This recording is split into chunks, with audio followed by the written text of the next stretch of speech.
그날 홍강철 씨는 살아남기 위해 거짓말을 할 수밖에 없었다고 합니다. 그리고 수년째 그는 진실을 밝히기 위해 싸우고 있습니다. 경기도 야산에 위치한 한 건물. 수풀에 가려진 시설의 규모는 상당했습니다. 거대한 외벽과 철조망으로 둘러싸인 이곳에서 홍강철 씨는 약 반년 동안 24시간 감시를 받으며 생활했다고 합니다. 외부인의 접근조차 허락하지 않은 곳. 철조망 너머엔 대체 무슨 일이 있는 걸까? 이게 산속에 있는 건물이에요, 보니까. 지금 보니까 내비게이션 상에서도 안 나오는 거죠, 지금. 철조망 안에서 바깥 세상을 꿈꿨다는 홍 씨. 다시 이곳을 찾기까지 4년이 흘렀습니다. 건물이 그때는 저 안쪽에도 저런 둥근 철조망이 있었어요. 안쪽에도? 네, 안쪽이 바닥에. 그럼 이 건물 둘레로 전부 다 이렇게 네, 다 있었거든요, 철조망이. 철조망이 전부 다 쳐져 있었으니까. 네, 안쪽이 둥근 철조망이. 그럼 이 건물을 나갈 수 있는 길은 그 정문이. 우리는 홍 씨가 감금돼 있던 시설의 정체를 파악해 보기로 했습니다. 예, 어떻게 오셨죠, 선생님? 이분 여기서 6개월가량 조사를 받으셨다 그래가지고. 아, 이분요? 예. 여기는 이제 국가보호시설이잖아요. 보호시설. 1급지거든요. 그러니까 청와대 아시죠? 청와대 함부로 못 들어가시죠? 그렇죠. 네, 그거랑 똑같다고 생각하시면 주민들은 이곳을 어떻게 알고 있을까? 말씀드려 주시겠습니다. 저 건물이 있지 않습니까? 여기 뭐 하는 곳인가요, 여기가? 저희도 잘 모르겠네요. 아, 건물이 혹시 뭐 하는 곳인지 아세요? 물러들은 얘기로는 확인은 안 해봤지만 뭐 탈북자들이 그 안에 뭐 있다라고 하는 뭐 그런 식의 저 안에서 뭐 하러 하는데? 뭐 교육을 시키는 그 내용은 나도 모르죠. 이곳의 정체는 국내로 입국한 모든 탈북민이 통과 의례처럼 거치는 합동 신문센터였습니다. 홍강철 씨는 조사를 받는 135일 동안 독방에 갇혀 있었습니다. 그리고 간첩이 됐습니다. 탈북자로 위장해 난파된 간첩이 또 적발됐습니다. 북한과 중국 국경 지역에서 탈북 브로커 융호 씨를 납치하려다 실패하기도 했습니다. 거짓말 탐지기를 빠져나가는 방법도 배운 것으로 알려졌습니다. 우리나라로 치면 국군 기무사령부에 해당하는 북한 보위사령부 소속 공작원이었습니다. 홍강철 씨 사건에서 핵심은 그 탈북 브로커를 유인 납치하려고 했다. 그러다 그게 실패하고 나자 국가 기밀을 수집할 목적으로 침투시켰다. 천여 장이 넘는 자필 진술서 속에서 그는 자신이 간첩이라고 자백했습니다. 또한 보호센터에서 조사를 받을 때 본인이 나는 그 보이사 형제와 김자네로부터 이걸 받았다. 그래서 난 내려왔다. 김딴 사람은 어찌 알겠습니까? 그 모든 것을 홍강철 본인이 입에서 말을 내서 나온 거죠. 그런데 그의 자백을 의심한 이가 있었습니다. 또 다른 간첩 조작 사건에서 무죄를 이끌어냈던 변호사입니다. 유성 씨의 그 사건에서의 1심 무죄를 만회하기 위해서 또 다른 그 어떤 위장 탈북 간첩 사건을 발표하지 않을까 계속 예의주시하고 있었는데 마침 홍강철 씨 기사가 났고 저희가 찾아갔을 때 아니나 다를까 또 허위 자백 얘기를 했고. 국정원에서 뭐라고 하던가요? 빨리 그 재판까지 다 끝난 다음에 네? 그다음 자기네 다 데려다 주겠다. 이거 다 말인다. 데려다 준다고 네. 북에 있는 가족들. 네. 평양에 있는 것도 데려오는데 우리 평양에 있는 것도 평양에서도 우리 사람 데려왔는데 왜 그 국제 인도 못 데려오냐 이 문제였습니다. 그러다 발표진의 간첩을 인정했습니다. 그렇다면 국정원과 검찰은 홍강철 씨를 왜 북한 보위사령부 직파 간첩이라고 한 걸까? 함경북도 무산이 고향인 홍강철 씨는 국경경비대 소속 군인이었습니다. 그는 군 생활 당시 밀수를 눈감아 주었다는 이유로 불명예 제대를 했다고 합니다. 간부가 못 되고 이렇게 되니까 내 스스로 그다음에 자포자기 하게 되는 거예요. 그러면서 이렇게 살 바에는 돈이라도 벌자. 돈이라도 벌자. 예. 그래서 돈 벌기 시작한 거예요. 그러니까 위법적인 일에 또 손대기 시작했죠. 예? 어떤 일이요? 그래서 송금 브로커, 송금 전부 받았었거든요. 단속을 피하기 위해 자연스럽게 군 관계자들과 친분을 쌓았다는 홍 씨. 당시 알게 된 보위사령부 7처. 김모 과장이 홍 씨를 정식 공작원으로 임명했다는 것이 검찰 측 주장입니다. 보안사령부 직파 공작원이 난파되기 전에 탈북 브로커를 유인해서 납치해가는 그런 임무를 했다라는 게 핵심적인 겁니다. 홍 씨는 송금 브로커를 하며 알게 된 탈북 브로커 유 씨를 납치가 용이한 지역으로 유인하면서 중국 국경지대에 장기간 체류하도록 합니다. 그러나 납치에 실패하자 이번엔 국내에 침투하라는 명령을 받고 박 씨 모녀를 속여 함께 위장 탈북을 했다는 겁니다. 그는 일반 탈북자들에 섞여 중국에서 라오스와 태국을 거쳐 이동했습니다. 이 역시 의심을 피하기 위해서라는 게 검찰 측의 설명. 2013년 국내 입국 후 합동신문센터에서 조사를 받은 홍 씨. 그의 진술엔 탈북 동기 등 석연찮은 점이 있었습니다. 이후 집중신문을 봤던 그가 직파 간첩임을 실토했단 겁니다. 하지만 홍강철 씨는 이 모든 것이 허위 자백이라고 주장했습니다. 1심에 이어 2016년 2심에서도 홍 씨에게 무죄를 선고합니다. 과연 그는 진짜 간첩이 맞을까? 아주 순진한 사람들 데리다가 간첩으로 만들어서 감옥에 쳐놓고 이렇게 하면 이게 인권이 없는 게 아닙니까 이게. 내 하도 변호사님들 만났으니까 이렇게 내 무죄 밝히고 나왔지. 그렇지 않으면 내 밝히지도 못했을 텐데 그냥 저 아내들이가 감옥에서 내 썩고 말았겠지 말입니다. 우리는 국정원이 밝힌 홍강철 씨의 간첩 혐의와 관련해 검찰 수사 기록을 입수했습니다. 포위사령부 7처 무산조서비서 김모 씨의 지령에 따라 유 씨를 약치 유인하려 했으나 유 씨가 납치 장소에 나타나지 않아 미수에 그쳤다. 국정원과 검찰은 이런 판단의 근거로 홍 씨가 작성한 자필 진술서를 증거로 내세우고 있습니다. 모든 인물과 정황은 홍 씨의 입에서 처음 등장했다고 설명합니다. 실제 홍 씨의 진술서를 살펴보면 탈북 브로커 유 씨를 중국 국경지대에 머물게 했다는 내용을 시인하고 있습니다.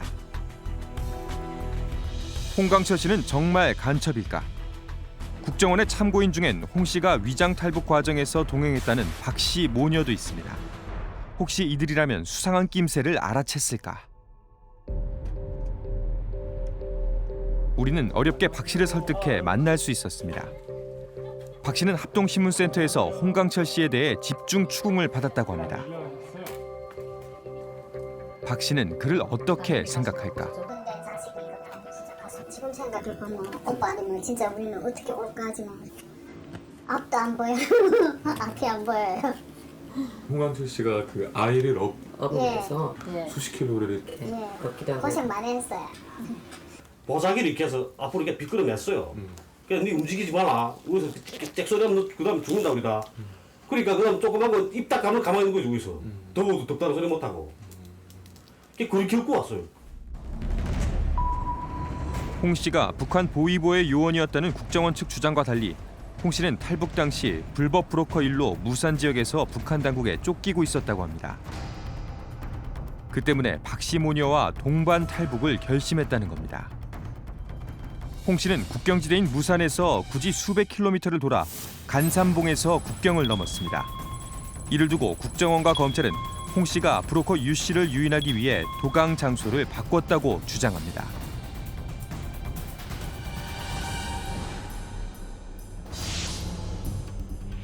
포위사령부 간부 김모 씨로부터 브로커 유모 씨를 납치해 간첩으로 체포하겠다는 계획을 통보받았다.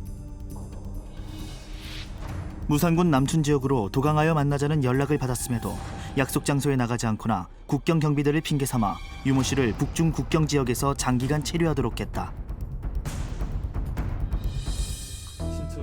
그런데 박 씨가 전하는 사정은 조금 다릅니다. 애초 약속했던 무산 국경 경비대가 말을 바꿔 어쩔 수 없었다는 것. 수기까지 했어요. 넘어주겠다 이래가지고 그럼 어느 정도 몇 시까지 뭐 넘자 이렇게 다 계획 짜고 밥상 차려놓고 일이 잘 되라고 지금 계란까지 까먹으면서 우리가 그랬거든요. 다시 돌아와가지고 못 가겠다 하는 거예요. 왜 하니까 지금 밖에 안전원들이 쫙 알렸다 이렇게 말을 하더라고요. 우리 그 친척분이 또 다른 데를 연결해 준 거예요. 야, 그쪽으로 가지 말고 대흥당 우봉 쪽으로 가라 이렇게. 전화해서 알려줬죠. 네, 못 넘어간다고 거기로. 누구의 말이 맞을까? 국정원이 홍 씨를 위장 간첩으로 지목한 데엔 홍 씨에 의해 북으로 납치당할 뻔했다는 브로커 유 씨의 진술이 결정적으로 작용했습니다. 그를 찾아가 봤습니다. 그는 박 씨 모녀의 탈북을 홍 씨에게 처음 의뢰한 장본인이기도 합니다. 유 씨는 당시 홍강철 씨가 매우 수상쩍게 행동했다고 주장합니다. 근데 실제 약속 장소에는 안 나왔다는 말씀이신 거죠? 그죠? 안 나왔지요. 예. 그 전에 더벌 간데 그렇게 속혀서 국경이 몇 번 돌았어요. 예. 어디 나오래서. 예. 야, 이게 이상하다. 진짜 홍광철 씨한테 납치 위협을 좀 당하신 건가요? 저는 사실은 믿고 싶습니다. 앉아서 내가 그런 걸 많이 느꼈어요. 이게 실제 엇갈리는 진술. 그런데 우리는 취재 도중 홍 씨 일행이 첫 번째로 도강하려고 한 무산의 국경경비대원의 가족을 만날 수 있었습니다. 가다가 이래도 잘 안 돼가지고 잡혀서 우리 집이 다 이렇게 두통나면 큰일 나잖아. 그래서 다른 데로 저도 파견된다고 우리마다 쫓아보낸 거예요. 우리 집으로 보내달라고 엄마한테 빌고 또 빌었다니까요. 브로커 유 씨를 유인하기 위해서가 아니라 국경경비대원의 사정으로 무산에서 국경을 넘지 못했다는 홍 씨의 말은 사실이었습니다. 뭐예요? 근데 우리 집으로 도망치려고 했었지 않을까 그때?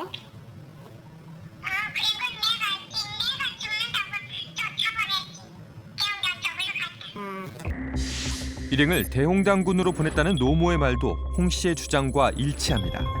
하지만 일행은 대홍당군에서도 도강에 실패합니다. 낮에 가서 그런데 안 된대요. 지금은 돌축 처리 안 해서 그때 돌축 처리 안 했거든요. 6월이니까 그 간산봉에 가서 그쪽으로 넘겨주겠다 하더란 말이에요. 결국 홍강철 씨는 초소를 피해 아이를 업은 채 산길로 3일 밤낮을 걸어 간산봉에 도착했다고 합니다.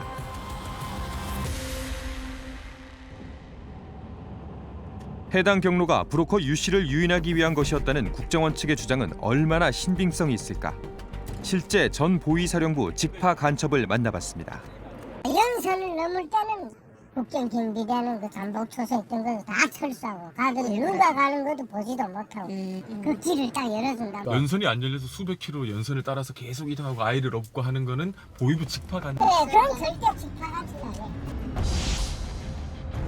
공작원이라면 굳이 북한 내에서 아이를 업고 수백 킬로미터를 이동해가며 고생을 자처할 이유가 없다는 것.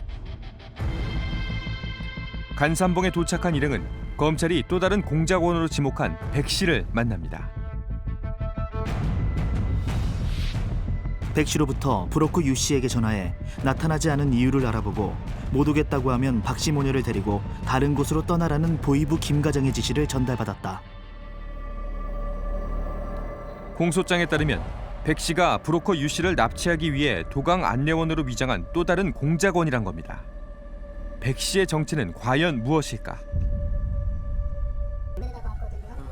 홍 씨와 동반 탈북한 박 씨는 백 씨가 공작원일 리 없다고 주장합니다. 그가 오히려 안내를 망설였단 겁니다. 딸 보고 반대했어요. 우리 딸 보고. 왜? 딸 데려온 사람은 무조건 건너갈 사람이라고 이렇게 짐작을 했거든요. 탈북할 사람? 네, 저도 그렇게 짐작을 해요. 브로커 유 씨와 통화할 때조차 가족 탈북을 의심해 안내를 그만두려 했다는 백 씨. 무서워서 못 가겠다더라고요. 그래 내가 또 거기서 얼렸죠. 그 사람은. 야, 니 돈 받아야 되지 않겠나? 여기까지 왔는데 물러서겠나? 그래서 할 수 없이 그다음 우리를 데리고 간 거예요. 그래. 진짜 많이 얼렸어요. 저도 이라는 사람은 계속 안 가겠다고 했어요. 네, 안 가겠다 했죠. 또 다른 공작원이다 이렇게 주장을 하는데 어떻게 좀 보십니까? 그건 진짜 말이 안 돼요. 거지. 여기로 말하면 거지. 네. 우리는 꽃집이라 하는데 여기로 말하면 거지라잖아요. 그 돈 받아가지고 너무 좋아서 갈 때는 돈 터 받는 순간에 인사해 완전. 그 사람 얼마나 좋아했는지 몰라요. 그 돈. 이 사람 집 이게 돈 내는 장면이거든요. 도강 안내를 무사히 마친 백 씨가 중국 화폐를 챙기는 모습은 사진으로도 남아 있습니다. 만약에 공작원이라면 이런 사진도 못 찍게 하죠. 자기 얼굴이 나오는데. 그렇죠. 어디 공작원 그런 공작원 있어요. 자기 얼굴이 나타나는데 못 찍게 하죠. 이거 저기. 단순 도강 안내원에 불과했던 백 씨를 국정원이 공작원으로 지목했다는 겁니다. 백 씨로부터 지시를 받고 브로커 유 씨를 중국의 장백 23도구 표식비까지 오라고 유인했으나 유 씨가 나타나지 않아 미수에 그쳤다.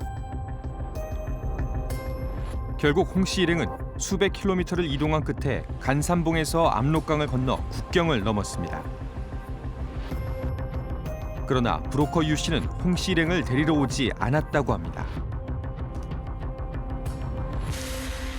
중국 국경지대에서 유 씨가 나타나지 않은 이유는 무엇일까? 아직도 재판도 안. 변방대 초소에 단속됐대요, 자기네가. 그래 오지 못한다는 거죠. 그러면서 변방대 초소 너무 살아하더란 말이에요, 내보고. 애는 내 없고 이렇게 이다 맸단 말이에요, 보자기로 이렇게 꽉. 그렇게 하고 그걸 막 기어서 갔어요. 체포될 경우 북한에 송환될 위험을 무릅쓰고 유 씨의 요구대로 밤새 걸어 이동한 홍 씨 일행. 거기서 다시 전화했죠. 그 전화했는데 그냥 말 없고 그저 오라는 거예요. 근데 그때 당시 날이 밝았단 말이에요, 지금. 그래서 못 가게 됐죠, 그다음에. 탈북 브로커를 납치하기 위해 장백 23도구로 유인했다는 국정원 측 주장과 달리 홍 씨는 브로커의 지시대로 3번에 걸쳐 목숨을 건 이동을 합니다. 그 험한 길을 왜 걸어서 이까지 우리를 데리고 왔겠는가? 저는 이런 생각이 자꾸 들거든요. 와, 저 사람이 어떻게 간첩이 될 수 있니? 그럼 어제 않고 그 장백에서 훌 넘겼으면 우리가 건너가면 잡히면 못하는 거예요. 그렇다면 처음부터 납치 공작은 존재한 걸까? 검찰의 공소장에 따르면 이 모든 일은 보위사령부 7처 김모 과장이 홍 씨에게 공작원 임무를 맡기며 시작됩니다. 피고인은 2012년 8월 초 상부의 김모 과장으로부터 7월 초에 보위사령부 본부의 비준을 받아 정식 공작원이 되었다는 사실을 통보받고 한 달 동안 공작원 교육을 받을 것을 지시받았다. 직접 자신의 집까지 홍 씨를 불러들인 보위사 간부. 그러나 실제 직파 공작원 출신 박 씨는 실소를 터뜨립니다. 이런 창고 같은 곳에서 이런 난파 교육을 1개월 동안 받았다고 하는데 이게 말이 그거는 말이 안 돼. 네, 그건 말이 안 돼. 북한도 그 나라 아니에요. 나라를 대표해서 해외 내보내는 사람은 뭐 어느 가정집에서 부엌에서 뭐 한 달 동안 그런 걸 원래 할 수가 없고 말이 안 돼. 북한이 그렇게 해외 관탈이 얼쑤하지 않아요. 그리고 우리는 취재 도중 이 씨의 노모로부터 해당 보위사 간부의 근황을 들을 수 있었습니다. 그때 그저 뭐야 홍시 거기 있을 때 뭐 친처 그뭐 과장이랑 친하게 지냈으니까 무슨 특수훈련 같은 거 받았으니까 뭐 임무 같은 거? 응. 너 엄마가 과장 실제 만났었어요 그 후에?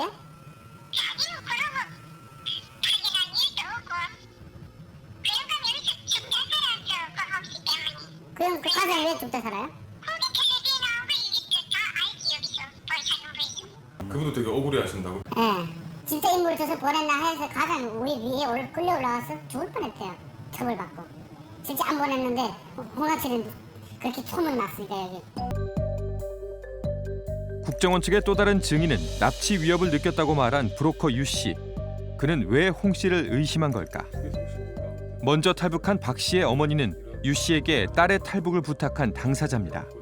그녀는 유 씨가 처음부터 납치를 의심한 것은 아니라고 합니다. 우리는 그 길을 못 가겠단다 말이 그 다음부터 국경이 너무 심해서 그래서 그 다음에 우리 친척인데다가 전화해서 야네 또 3일 굶었다지 다른 브로커를 썼단 말이야. 그 다음부터 내한테다가 진짜 입에 담지 못할 욕을 문자로 하루에 한 300통씩 온단 말이에요.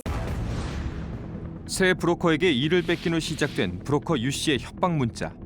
그런데 한 달 뒤 유 씨는 뜬금없이 홍 씨가 보위부 간첩인데 딸도 두고 보자며 협박했습니다. 참다 못한 박 씨의 어머니는 유 씨를 협박죄로 고소했고 그는 벌금 500만 원에 처해졌습니다. 처음에는 그런 소리 전혀 안 했어요. 그러다가 어제는 자기 못 데려오고 자기인데 돈이 안 차려지니까 그 다음부터 무슨 뭐 자기를 납치하려 했다는지 생뚱 같은 소리를 하고 있단 말이에요. 이 사건 뒤 유 씨는 홍강철 씨를 제보했습니다. 홍강철이가 간첩이든 아니든 지구 같은 아이든 그거 떠나서 예? 내가 돈을 쓰고 왔다 갔다 한 걸 근데 그 알레리 누기 손을 오든 간에 그건 받아야 되잖아요. 저는 간첩이라고 말한 건 없어요. 알아요? 아, 간첩이라고 제보는 안 하셨다. 예. 간첩이라고 말한 건 없지만 가 넘어왔을 때야 좀 이상하니까 좀 용은 좀 관심 가져야 되겠다 해서 내 생각 그대로 보냈을 뿐이지. 예. 무슨 그다음 나머지 일은 내가 뭐 수사기관도 아니고 뭐 정보기관도 아니까 난 모른단 말입니다. 첩보를 받은 건 당시 합동신문센터에 파견된 보안과 경찰이었습니다. 대체 어디서부터 단추가 잘못 끼워진 걸까? 우리는 그에게 제보의 신빙성을 확인했는지 물었습니다.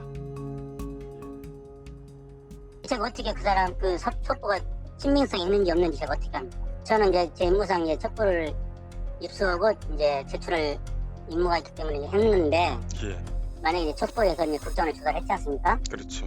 그럼 조사가 시작되면은 자기가 간첩이 아니라면 나는 간첩이 아니다. 나는 임무를 받고 있지 않아. 그런 말을 분명하고 하면 되는데 본인이 시인을 했지 않습니까? 나는 간첩이다. 이거 반성문을 썼고 아무리 국정원에서 뭐 사람을 때리거나 그러지 않잖아요.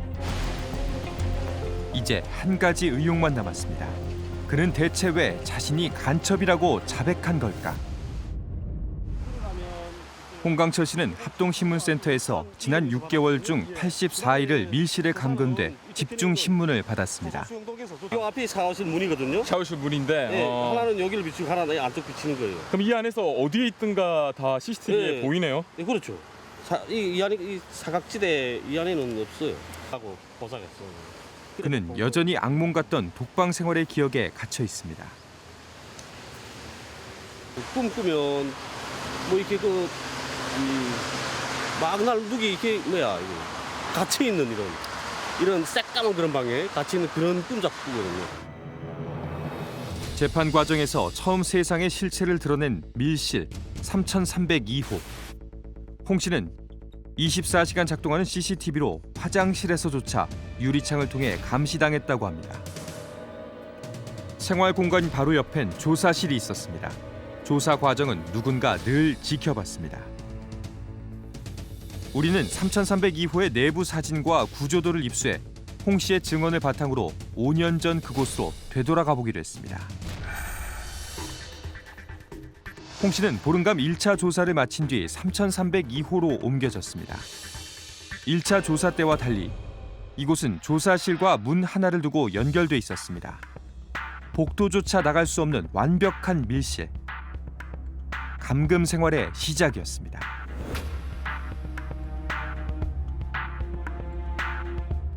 그렇다면 그는 왜 브로커 유 씨를 납치하려 했다는 거짓말까지 하면서 스스로 간첩이 되길 자처한 걸까? 우리는 검증을 위해 홍 씨와 함께 3302호 세트를 둘러봤습니다. 조심스럽게 방으로 걸음을 옮기는 홍 씨. 악몽 속에 등장하는 밀실은 어떤 모습일까? 이 유리가 좀 컸던 것 같아요. 이보다. 예, 더 컸어요. 이렇게 해서 좀 크고 저쪽에는 CCTV가 또 이 안에 비치거든요. 24시간 감시받는 공간. 그가 가장 힘든 건 타인의 시선이었다고 합니다. 사람 계속 의식하고 있으니까 누가 나를 본다는 거 의식하고 있으니까 오줌도 참고 소변 나와도 참고 이러고 그러다 나니까 그때는 이 오줌도 잘 못 썼어요. 전문가는 만약 홍 씨가 허위 자백을 했다면 텅 빈 공간처럼 보이는 밀실에 그 비밀이 숨겨져 있다고 말합니다. 갇혀 있는 사람이 시계를 보게 되면 무슨 생각을 하게 되냐면 자기의 어떤 이 시간이 통제되고 있다는 생각을 하게 됩니다. 바깥에서 자유로운 상태에서 시계를 본다면 그런 생각을 안 할 거예요. 근데 문제는 공간이 통제되어 있습니다. 그런데 사생활은 노출되어 있고 그 다음에 그렇게 되면 시간이 통제되어 있다는 것을 스스로 느끼게 됩니다. 그럼 뭐가 되냐면 시간이 통제되어 있으면 자기가 이것을 함부로 마음대로 못한다는 것. 그래서 생각이 통제되는 그런 메커니즘으로 이 공간이 구성되어 있습니다. 특히 조사실과 생활실이 문 하나로 이어져 있다는 것만으로도 엄청난 심리적 압박을 가할 수 있다고 전문가는 설명합니다. 생활 공간과 이 조사실이 바로 붙어 있어 갖고 잠을 자더라도 내가 언제 조사받을지 모른다고 하는 어떤 일종의 강박증 같은 것이 느껴질 수 있을 정도의 공간입니다. 근데 조금 지나면 이 날카로운 상황이 날카로움이 떨어집니다. 1주, 2주 지나면. 그 다음에 뭐가 되냐면 될 대로 되라. 마음대로 하십시오. 이렇게 됩니다. 그러니까 포기하게 만드는 공간이 바로 이 공간입니다. 국정원 조사관 외에는 인간관계조차 통제됐습니다. 복도라도 나가거든요. 그러면 세상과 단절됐다는 그런 생각이 그다지 좀 없었는데 이 안에 척 들어오니까 그다음엔 아 이거 이제는 못 나가겠구나 하는 생각 들더라고요. 근데 이런 벽지에 이게 뜯었더라고요. 벽지를 예, 손으로 누군가가 예, 밤색 벽지를 뜯어서 거기다가 글을 썼더란 말이에요. 뭐라고? 꼭 살아서 나가자고. 나도 그래서 나도 거기다 댓글로 나도 날짜 표시했어요. 나도 계속 이렇게 오늘 또 하루 지났구나 이렇게 하면서. 도무지 끝이 보이지 않던 독방 생활. 합동신문센터에서 독방을 거친 탈북민들은 기간에 상관없이 대부분 공포를 느꼈다고 호소합니다. 서운하다고 나는 이게 어떻게 되자고 그래서 나는 왜 이렇게 가다 놓고 다른 사람들 일주일 같이 온가? 막 이런 생각. 또 한 달 들어갈 때 일주일 조사를 안 하더라니까요. 그러니까 막 완전 아예 고문을 하지 왜 이런 사람은 심리를 건드리는가 이런 생각이 들어요. 일주일 동안 있는데 이게 10년 잡아두면 어떡하지 막 이런 생각이 막 드는데. 독방에서 이들에게 주어진 것은 하얀 백지와 볼펜뿐이었습니다. 출생 이력부터 살아온 전 과정을 적는 일명 자서전 쓰기. 이 과정에서 모순점이 발견될 경우 홍 씨처럼 집중 신문을 받게 됩니다. 그다음에 그 우선 여기서부터 집까지 약도로 그려봐라. 그럼 또 다음날에 들어와서 또 이번에는 학교 다닐 때 뭐 고등학교 다닐 때 고등학교 그 하나급에 있던 친구들 이름 1번부터 몇 번까지 써라. 우리 기억이 안 나는 분도 많은 것 같아요. 근데 거기가 정말 무섭긴 무서운데 왜? 그 중국에서 7년 그 동안 살면서도 한 번도 떨어지지 않게 이름이 다 기억났어요. 신문을 받던 중 조사관에게 폭언과 폭행까지 당했다는 충격적인 증언도 있습니다. 이 새끼들이 안 되겠구나 하면 막 머리 이렇게 막 잡아당기고 예 하고 막 아니라는데 왜 이러냐고 사람 진짜 기분 없이 왜 머리를 잡아당기냐고 막 이렇게 돌아보니까 싸대기를 막 때리더라고요. 아니 막 니 같은 놈이 간첩 같은 놈이 어떻게 인권이 있냐고 어? 넌 여기서 소리 없이 죽어도 누가 와서 뒷따라 볼 줄 아냐고. 말 안 들으면 이 옆에 와서 발로 차요 그 책상을 이렇게. 예, 꽝꽝 차면 이렇게 책상 이렇게 다가오잖아 이렇게 내 앞으로. 그러면 아이 겁이 나죠, 솔직히. 그 신문관들이 그랬어요. 그 인정하기 전에는 못 나간다고. 폭행보다 두려운 것은 원하는 진술이 나올 때까지 계속되는 신문 과정이었습니다. 낮엔 조사를 받고 밤엔 진술서를 쓰는 생활. 홍 씨는 간첩이라는 자백을 한 후에도 수차례 진술을 번복했습니다. 그가 더 이상 번복하지 않기로 결심한 건 북에 있는 가족들 때문이라고 했습니다. 계속 이렇게 번복하거든요. 번복하고 계속 이렇게 반복되니까 간부가 돌아서 이렇게 말하는 거예요. 당신의 가족은 국경에 있지 않냐. 사람 한 명 데려오는데 얼마 드는지 아는가고. 1,200만 준대. 집도 주고 돈도 주고 다 준다 했어요. 이미 전에 강철 씨처럼 된 사람들도 지금 현재 국정원과 연결된 그런 부분에서 다 일하고 있다. 이렇게 말했어요. 그러니까 그러면 이 사람들 말 듣고 내 여기서 빨리 나가는 게 옳겠구나 하는 생각 들었죠. 그런데 모든 것이 거짓이었다면 홍 씨는 천여 장에 달하는 백지에 간첩 혐의를 어떻게 채워넣은 걸까? 조사 과정에서 이제 그 힌트를 주잖아요. 힌트 주면 힌트에 맞게 내가 말해요. 탈북 브로커들을 어떻게 하라고 임무받은 게 없냐 이렇게 물어보는 거예요. 그러면 그런 건 없었습니다. 야, 니 북한에서 잡아가는데 탈북 브로커들 잡아가는데 너한테 임무를 왜 안 줬겠냐? 그 사람들에 대한 거 무슨 자료라도 뽑아보라고 임무 주지 않았겠나? 그러죠. 그러면 또 예 맞습니다. 그렇게 하라 했습니다. 중대 범죄인 간첩 혐의를 인정한 뒤에는 오히려 포상이 뒤따랐습니다. 자기들이 그 우도하는 대로 내가 말 만들어내잖아요. 그럼 오늘 저녁에 또 개식하자 그러죠. 그렇게 하고 그다음에 뭘 먹겠나 내가 물어봐요. 게도 사오고 무슨 회도 사가지고 오고 뭐 치킨도 가져오고 뭐 포도주 무슨 발렌타인 뭐 이런 것도 다 갖다 주고 그랬거든요. 홍 씨가 구치소에 수감되자 국정원이 영치금 20만 원을 지원한 정황도 포착됐습니다. 만약 홍 씨가 허위 자백을 했다면 그것은 그가 밀 씨를 벗어날 수 있는 유일한 방법으로 믿었기 때문일 거라고 전문가는 말합니다. 옛날 같은 경우는 뭐 물리적 고민이라든가 뭐 이런 부분이 과거에 있었다고 하죠. 요새는 오히려 피조사자가 제발 내 말 좀 들어주고 이렇게 한 방식, 사정하는 방식으로 공간과 이걸 세팅을 하고 그렇게 하도록 하기 때문에 어쩔 수 없이 자백 아닌 자백을 하게 되는 거죠. 사실은 자백이 아니죠. 원하는 대로 진술하게 되는 거죠. 국정원과 검찰이 홍강철 씨 간첩 혐의를 입증하는 주요 증거로 내세운 자필 진술서는 과연 얼마나 믿을 만한 것일까? 우리는 검찰의 수사 기록에 담긴 진술의 신빙성을 검증해 보기로 했습니다. 홍강철 씨 같은 경우에서는 자기가 이제 돈을 어떻게 어느 정도 한 1, 2년 정도 가족들이 먹고 살 수 있을 정도의 돈을 마련하고 가려고 이제 했는데 이제 이런 여러 가지 다른 상황 때문에 실패돼서 되게 이제 안타까워하는. 진술서 곳곳엔 탈북을 앞둔 홍 씨가 남겨질 가족들의 생계를 위해 목돈을 구하려 한 정황이 담겨 있습니다. 스스로 직파 간첩임을 고백한 내용과는 어딘가 앞뒤가 맞지 않습니다. 홍강철 씨는 자기가 이제 남한으로 와서 이렇게 첩보 활동을 하는 이제 간첩의 임무를 띠고 오는 사람이면 당연히 정부에서 지원이 있겠죠. 특히 이제 생활비. 이 사람들이 어떻게 살면 살 수 있을지에 대한 게 제일 이제 큰 고민이라는 게 사실 현실성이 떨어지는 진술이라고 볼 수 있죠. 이상한 점은 또 있습니다. 홍 씨는 작전 중임에도 상부는 물론 납치 대상인 브로커 유 씨와도 연락이 닿지 않았다고 설명합니다.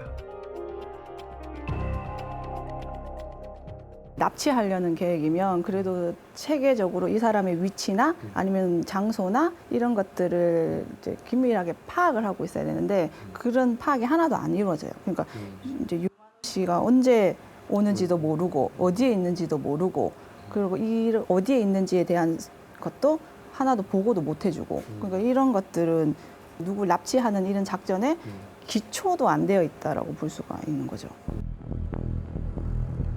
외부의 감시를 받지 않는 국정원 합동신문센터. 국정원은 밀실과 감금 조사에 대한 의혹을 없애기 위해 1인실을 가족실로 개조하고 야간, 휴일 조사 등도 금지했다고 밝혔습니다. 국정원의 말은 사실일까? 우리는 언론사 최초 합동신문센터 조사실을 직접 촬영하기로 했습니다. 국가보안목표 시설 최고 등급이라며 촬영 공간은 4인 생활실과 조사실로 제한됐습니다.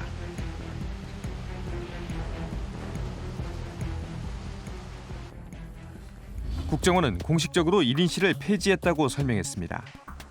밀실 3302호 역시 폐쇄했다며 공개를 거부했습니다. 생활동은 4인 기준, CCTV 녹화도 하지 않는다는 입장입니다. 눈에 띄게 달라진 곳은 전면 유리창이 있던 화장실. 방 안에 화장실이 있던 것은 동일하지만 비판을 의식한 듯 불투명 유리로 바꿨습니다. 화장실인데요. 이렇게 세면 화장실 어디에도 CCTV가 없는 상태이고요. 밖에서도 볼 수 없도록 이렇게 반투명으로 전체를 반투명으로. 조사실은 촬영이 제한된 복도를 따라 이동했습니다. 관찰실을 없애고 조사실의 규모는 작아졌습니다. 특히 재판 과정에서 90일이 지나 영상이 삭제됐다고 설명했던 CCTV는 아예 떼어버린 상황. 그리고 과거에는 이쪽 입구 쪽에 CCTV가 달려 있었는데 이 CCTV를 떼어내서 이 안에서 어떤 일들이 있는지 녹화 자체는 이루어지지 않고 있다고 합니다. 합동신문센터의 새로운 이름은 북한 이탈주민 보호센터입니다. 과연 더 이상 밀실 감금도 간첩 조작도 이뤄지지 않는다고 장담할 수 있을까? 아무리 좋은 환경이라 하더라도 이곳 자체가 함부로 들어갈 수 없는 곳이고 나올 수 없는 곳이라는 거죠. 밀폐된 시설이라는 것은 분명한 사실입니다. 합신센터에서 발생하는 여러 가지 인권 침해, 그리고 합신센터에서 만들었던 조작 간첩에 대한 어떤 여러 가지 문제들이 세상에 드러나지 않는 상황이잖아요. 이런 상황에서 무슨 잘못이 있는지도 모르는 상황에서 뭔 개선을 얘기하는 건 한계가 있죠. 우리는 취재 도중 합동신문센터가 아닌 서울의 또 다른 시설에 갇혀 조사를 받은 한 탈북 여성의 이야기를 들을 수 있었습니다. 그러니까 2011년에 입국했다고 이렇게 돼 있는데 그건 맞나요? 그거 맞죠? 2011년 맞아요, 나는. 서울에 가서 조사받는 사람들은 뭐 간첩이라고 뭐 이름만 들었어요. 그런데 그게 며칠 지나서 내 이름이 나오니까 좀 이상한 느낌은 들대요. 선생님하고 같이 방 쓰셨던 분도 군인 출신이거나 뭐 그랬던 분은 아니고요? 아니에요. 대성공사에서 무조건 무슨 뭐 북한에서 군인 출신만 가는 거 아니에요. 그게 딱 보니까 그렇대요. 뜻밖에도 여성이 설명한 밀실은 서울 도심의 아파트 단지 옆에 자리하고 있었습니다. 판으로 덧대 은폐된 창문. 이곳은 합동신문센터 개소 이전 탈북민을 조사하던 중앙신문단, 일명 대성공사라 불리는 곳이었습니다. 2008년 이후 운영되지 않는 것으로 알려진 대성공사. 만약 정혜 씨의 말이 사실이라면 또 다른 밀실이 존재했던 셈입니다. 2011년 입국한 정혜 씨를 왜 이곳에서 조사한 걸까? 대성공사라는 간판도 이미 바뀌어 있는 상황. 예전에 여기서 그 탈북자분들도 조사를 하고 소송을 진행을 하신 건가? 설명 대신 관계자는 취재진의 카메라에 민감하게 반응합니다. 잠시 후 현장에 출동한 경찰. 그런데 경찰조차 이곳을 잘 모른다고 설명합니다. 분명 조사를 받은 사람은 있는데 어떻게 된 일일까? 실랑이 끝에 담당자의 전화를 바꿔주는 관계자. 어떠한 이유 때문에 촬영을 하고 싶으시다고 예. 간단하게 부분을 설명해 주시면 저희가 그걸 확인해보고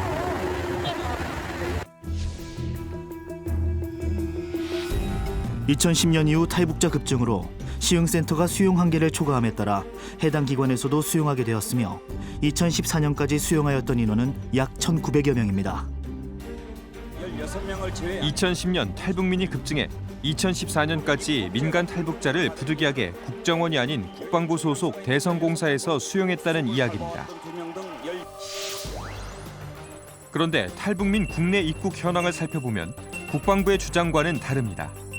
탈북민 수는 2011년 일시 증가한 이후 2012년부터 줄고 있습니다. 대성공사에서 조사를 받은 정혜 씨는 독방에 감금된 채 한 달간 조사를 받았다고 합니다. 조사받는 방은 딱 개별적으로 독방인데 거기 뭐 컴퓨터 하나, 침대 하나, 어제는 그 무슨 그런 옷장인가 그거 하나밖에 없거든요. 문 우리가 두드리면 그 군대가 군인들이 열어주고 화장실 갔다가 나오면 자기네가 또 데리고 거기 억수로 불편하대요. 신고를 해야 되고 허락을 맡아야 국정원의 불법 구금 논란은 어제 오늘 일이 아닙니다. 그래서 몇몇 중앙합신센터를 공개를 했던 취지라든가 그다음에 국회 정보위에 보고했던 그런 내용들을 좀 기망하는 이런 것들이죠. 편의주의에 기반한 어떤 일종의 입법 소지가 있다고 봅니다, 저는. 남산 중앙정보부로 대표되던 간첩 조작의 역사는 1970년대로 거슬러 올라갑니다. 제1동포, 납북어부 등 소위 직파 간첩으로 몰린 이들은 밀실 고문으로 받아낸 자백을 증거로 간첩이 됐습니다. 그리고 수십 년이 지난 지금은 우리 사회의 취약계층으로 전락한 탈북민들이 가장 손쉬운 간첩 조작의 대상이 됐습니다. 제1동포 간첩, 납북어부, 월북자 간첩의 특징이 고문 조작 아닙니까? 거의 대부분 고문 조작으로 그렇게 했는데 이제 민주화가 됐기 때문에 고문 조작도 쉬워지지 않은 그런 상태에서 생긴 사람들이 탈북자 간첩들이 이제 나오기 시작하는 거죠. 지난 2013년 발생한 지난 2015년 10월 대법원에서 무죄 확정 판결을 받은 일명 서울시 공무원 간첩 조작 사건. 당시 유우성 씨의 여동생은 합동신문센터에서 허위 자백을 했다고 폭로했습니다. 재판 중에도 국정원과 검찰은 증거를 조작하고 증인을 매수해 거짓 증언을 유도했다고 했습니다. 증거뿐만 아니라 증인, 심지어 이제 진술서까지도 이제 국정원에서 이제 써가지고 본인들이 그걸 받아 쓰는 방식으로 진술서까지 만들어졌던 게 사건에서 이제 나중에 다 드러나게 된 겁니다. 자신의 전 부인이 국정원에서 돈을 받고 거짓 증언을 했다고 양심 고백을 한 신 씨. 그는 조작으로 한 사람의 삶이 망가지는 것을 참을 수 없었다고 합니다. 본인 자체도 몰랐고 간첩인 게 전혀 생각을 못했고 저도 보면 간첩이라는 친구가 하나도 없어요. 안 해야겠다. 자꾸 그런 거예요. 그 사람들이 본인이 알거든요. 왜 자꾸 시켰어요? 그 시킨 걸로 되는 거 아니에요? 돈 주면. 알거든요. 통장에 돈 주고 전화 왜 와요? 그날 확실하게 못 간다. 법원에. 이렇게 딱 매듭을 끊은 거예요. 근데 그날 바로 돈이 입금되고. 근데 건의를 다 이렇게 해가지고 이거 좀 이제 김 여사가 그 필요한 부분이 있는 걸로 내가 판단이 돼가지고 그렇게 하기로 해가지고 하는데 거기서 갑자기 말을 바꾸셔가지고 이렇게 못 나오겠다고 그렇게 버티시니까 갑자기 일이 이상하게 꼬여버렸어요. 강력하게 얘기해가지고 그런 어떤 이제 보상 문제도 좀 더 이렇게 현실화 이렇게 반영할 수 있게 얘기를 했어요. 현실적으로 반영한 보상금은 얼마였을까? 국정원은 간첩 신고자라는 명목으로 총 2천만 원에 달하는 금액을 신 씨의 전 부인에게 전달했습니다. 당시 남재준 국정원장은 대국민 사과와 함께 관계자 처벌을 약속했습니다. 간첩 사건과 관련하여 증거 서류 조작 혐의로 국민 여러분께 심려를 끼쳐드리게 된 것을 머리 숙여 깊이 사과드립니다.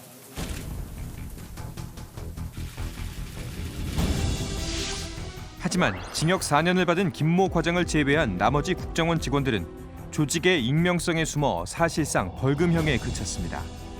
담당 검사 역시 정직 1개월을 받았을 뿐입니다. 그리고 지난해 12월 민변 사무실에 한 통의 제보 편지가 도착했습니다.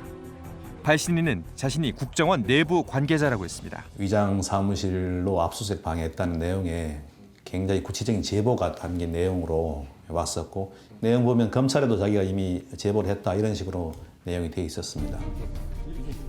2014년 3월 서울시 공무원 간첩 조작 사건으로 검찰이 국정원을 압수수색했을 당시 가짜 사무실을 만들고 허위 자료를 제공해 수사를 방해했다는 겁니다. 편지에는 조작에 가담한 직원들의 실명과 직급은 물론 수사 방해에 개입한 정황 등이 구체적으로 명시돼 있었습니다. 이 사람들이 주도적으로 다시 압수수색을 방해하는 행위를 하고 있거든요. 이 조직이 자정작용을 전혀 하지 않는다는 것하고 건강하지 않다는 것을 그냥 그대로 증빙하는 그런 그 행태입니다. 이런 일이 되풀이되지 않기 위해서는 철저하게 조사해가지고 그 행위에 대해 응당하는 그런 법적 조치가 이루어져야 됩니다. 지난해 홍 씨는 중국에서 어머니를 모셔왔습니다. 아들이 간첩 혐의로 재판 중이라는 소식을 뒤늦게 접했다는 노모는 불안감을 감추지 못합니다.